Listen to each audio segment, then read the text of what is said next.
Il était une fois une petite fille, la plus mignonne qu'on eût vue.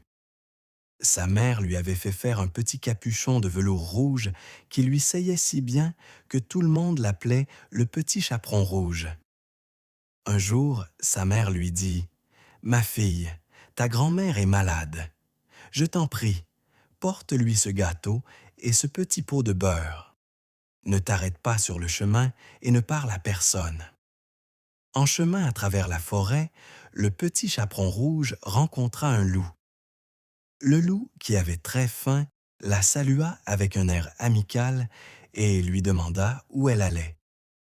Innocente, la petite fille lui répondit qu'elle allait chez sa grand-mère.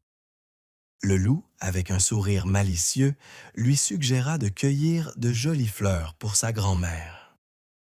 La petite fille, séduite par cette idée, commença à cueillir des fleurs, sans se douter du danger.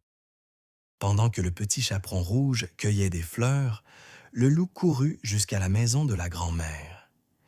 Il frappa à la porte et, en imitant la voix de la petite fille, il se fit ouvrir. Une fois à l'intérieur, il bondit sur la grand-mère et la mangea en une bouchée. Il enfila ensuite sa robe et son bonnet et se glissa dans le lit pour attendre la petite fille. Le petit chaperon rouge arriva enfin à la maison. Elle entra et, en voyant sa grand-mère dans son lit, elle fut surprise de voir qu'elle avait l'air étrange. Elle s'approcha et dit: « Oh, grand-mère, que vous avez de grandes oreilles! C'est pour mieux t'entendre, mon enfant. Oh, grand-mère, que vous avez de grands yeux! C'est pour mieux te voir, mon enfant. Oh, grand-mère, que vous avez de grandes dents!